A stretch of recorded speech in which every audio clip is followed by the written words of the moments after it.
Hello everyone, this is Chetna Saxena music classes.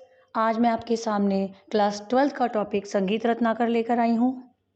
इससे पहले मैंने संगीत रत्नाकर की एक शॉर्ट वीडियो अपलोड की थी। तो चलिए देखते हैं संगीत रत्नाकर। यह ग्रंथ पंडित शारंगदेव जी द्वारा 13वीं सदी में रचा गया। पंडित जी का जन्म सन 1210 के बाद का बताया जाता है। इनके पूर्वज कश्मीरी थे जो बाद में देवगिरी दौलताबाद में आकर बस गए। इनके पिता राज दरबार में उच्च कर्मचारी थे और इनकी पढ़ाई बढ़िया ढंग से हुई। इस ग्रंथ को 7 भागों में विभाजित किया गया है। 7 अध्याय इस प्रकार हैं। नंबर 1 स्वराध्याय। इस अध्याय में पंडित जी ने नाद की परिभाषा, नाद की उत्पत्ति, उसके भेद बताए गए हैं। इसके अतिरिक्त सारनाथ चतुष्टयी का प्रयोग वीणा पर 21 तार बांधकर किया गया है। इसी के ऑप्शन है नाद, जिसकी आंदोलन संख्या नियमित और स्थिर होती है, उसे हम नाद कहते हैं। इसके 2 भेद हैं, आहत और अनाहत नाद। इसका अगला पार्ट है श्रुति। पंडित जी ने इनकी संख्या 22 मानी है और इनका विभाजन 4-3-2-4-4-3-2 के आधार पर किया गया है। स्वर पंडित जी के अनुसार स्वयं रंजक नाद स्वर कहलाते हैं। इन्होंने 7 शुद्ध और 12 विकृत स्वर माने हैं। ग्राम पंडित जी कहते हैं ऐसा स्वर समूह जो मूर्छनाओं का आधार हो ग्राम कहलाता है। ये 3 प्रकार के हैं। नंबर 1 षडज ग्राम, नंबर 2 मध्यम ग्राम, नंबर 3 गंधार ग्राम। मूर्छना पंडित जी 7 स्वरों के क्रम अनुसार आरोह अवरोह को मूर्छना कहते हैं। षडज और मध्यम ग्राम की 7-7 मूर्छनाएं मानी हैं। वर्ण पंडित जी के अनुसार गाने की क्रिया को वर्ण कहते हैं। इनके 4 प्रकार हैं, स्थायी, आरोही, अवरोही और संचारी वर्ण। अलंकार पंडित जी विशेष वर्ण समुदाय को अलंकार कहते हैं। उनके अनुसार अलंकार का प्रयोग गायन वादन में रंजकता बढ़ाता है।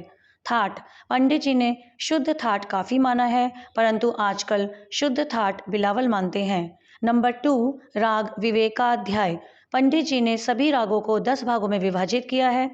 नंबर 1 राग 20, नंबर 2 ग्राम राग 30, नंबर 3 उपराग 8, नंबर 4 भाषा 96, नंबर 5 विभाषा 20, नंबर 6 अंतर्भाषा 4, नंबर 7 रागांग 8, नंबर 8 भाषांग 21, 9 उपांग 3, 10 क्रियांग 12।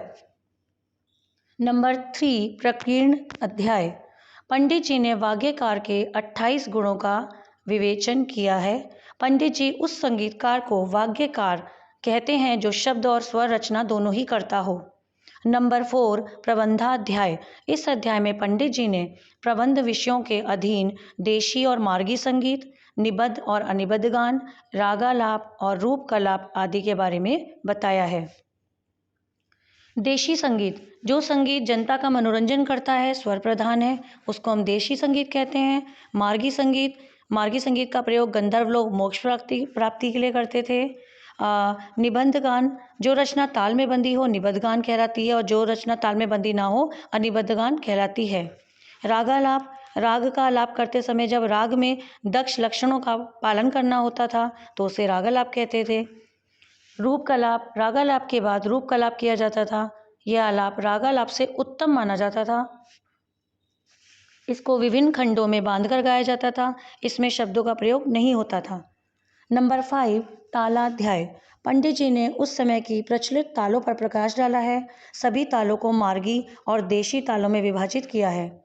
नंबर 6 वादाध्याय। इस अध्याय में पंडित जी ने सारे वाद्यों को 4 भागों में विभाजित किया है। नंबर 1 तत्वाद्य तारों वाले वाद्य जैसे कि सितार, गिटार, तानपुरा। सुशिर वाद्य जो हवा भर के बजाए जाते हैं जैसे बांसुरी, शहनाई, शंख। अवनद वाद्य जिन वाद्यों में चमड़े का प्रयोग होता है जैसे ढोलक, तबला, ढोल। और घन वाद्य जो वाद्य धातु से बने हों उन्हें घन वाद्य कहते हैं जैसे घंटी, मंजीरा और झांझ। नंबर 7 नृत्याध्याय। ये सबसे लास्ट अध्याय है। इस अध्याय में नृत्य और नाट्य संबंधी विषयों पर प्रकाश डाला है। उम्मीद करती हूँ कि आपको ये संगीत रत्नाकर अच्छी तरीके से क्लियर हुआ होगा। Thank you.